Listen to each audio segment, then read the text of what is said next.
High ସାଙ୍ଗମାନେ ଜୟ ଶ୍ରୀ ଜଗନ୍ନାଥ। ଆଜି ମୋର ଫାଷ୍ଟ ଲଙ୍ଗ ବ୍ଲଗ୍ ଏଇଟା। ଆଉ ଏବେ ମୁଁ ବାସ୍ ଜଷ୍ଟ ରୋଷେଇ ମୋର ସରିଛି, ଆଉ କିଛି ସମୟ ପରେ ଆଉ ସରିଯିବ। ଏବେ 11ଟା ବାଜିଛି, 11ଟା ନୁହେଁ 12ଟା ବାଜିଲାଣି। ଆଉ ଏଠି ମୋ ଲୁକ୍ ଦେଖୁଛି ଆପଣ, ଏଠି ଆମର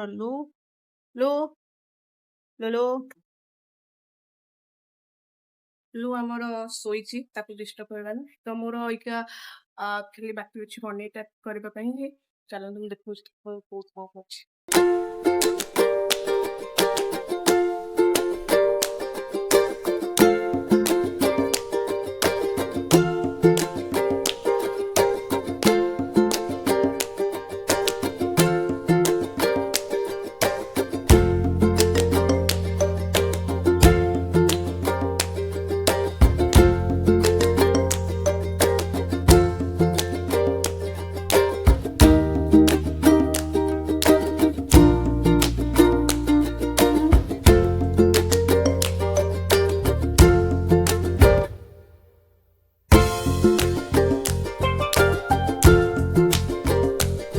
फाइनाली ମୁଁ ଏବେ ମସଲା କଷି ଦେଇଛି, ତାପରେ ପନିର ପକେଇଦେବି। 2 ମିନିଟ୍ ପନିର ବି ହେଇଯିବ। ଏଇଟା ମୋର ଫାଷ୍ଟ ଲଙ୍ଗ ବ୍ଲଗ କହିଲେ। ଜାଣିନି କିଛି କଣ କହୁଛି, କିଛି ଜାଣିନି। ତ ବୁଝୁଛନ୍ତି ଆପଣମାନେ ଟିକେ କ୍ଷମା କରିଦେବେ ସାନ ଭଉଣୀ ବୋଲି ଭାବିକି। ଏମିତି ମତେ ସପୋର୍ଟ କରନ୍ତୁ।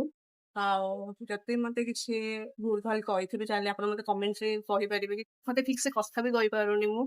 ସବୁବେଳେ ମିନି ବ୍ଲଗ ବନଉଥିଲି, ଆଉ ଏବେ ଗୋଟେ ଦିଟା ଏମିତି ଲଙ୍ଗ ବ୍ଲଗ ବନେଇବି ବୋଲି ଭାବିଛି। ଦେଖିବା ମୁଁ କରିପାରୁଛି କି ନାହିଁ। ଏବେ ଫାଇନାଲି ମୋର ରୋଷେଇ ସରିଗଲା।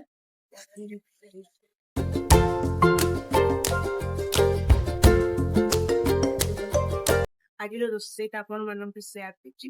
ମୁଁ କଣ ରାନ୍ଧିଛି ମୁଁ ଆପଣମାନଙ୍କୁ ଦେଖୁଛି। ଏଇଟା ହଉଛି ଭାତ, ଏଇଟା ହଉଛି ଛୁଇଁ ଆଳୁ ଭଜା, ଏଇଟା ହଉଛି ପନିର ତରକାରୀ, ଆଉ ଏଇଟା ହଉଛି ଭେଣ୍ଡି ଭଜା, ଏଇଟା ହଉଛି ପୋଇ ଆଳୁ ଛଙ୍କା କଣ କୁହନ୍ତି ମୁଁ ଜାଣିନି ଏଇଟା କଣ କି। ତମେ ଏଇଟା କହିଥିଲି କରିବା ପାଇଁ, ଏମିତି କରିବା ପାଇଁ। ଆଉ ଏପଟେ ଡାଲି।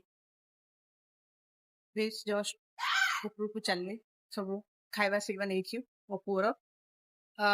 ଆଉ ଏଠି ମୋ ପୁଅ କଣ କରୁଥିବ, ସିଡି ସେ ଆପେ ଆପେ ଚଢିଯିବ, ତାକୁ କିଛି ଦରକାର ନାହିଁ। ଆଜି ପାଇଁ ଏତିକି ବ୍ଲଗ। ପୁଣି ଦେଖା ହବ ନେକ୍ସଟ ବ୍ଲଗରେ। ଯଦି ମୋ ଭିଡ଼ିଓ ଆପଣମାନଙ୍କୁ ଭଲ ଲାଗୁଛି ତାହେଲେ ଲାଇକ୍ ସେୟାର ସବସ୍କ୍ରାଇବ କରିବେ, ଆଉ ଗୋଟେ ଭଲ କମେଣ୍ଟଟେ ଦେବେ। ଆଉ ଯଦି ମୋ ଭିଡ଼ିଓରେ କିଛି ଭୁଲ ଭାଲ ଅଛି ତାହେଲେ ସାନ ଭଉଣୀ ଭାବରେ ଭୁଲକୁ କ୍ଷମା କରିଦେବେ। ରହୁଛି, ଟାଟା।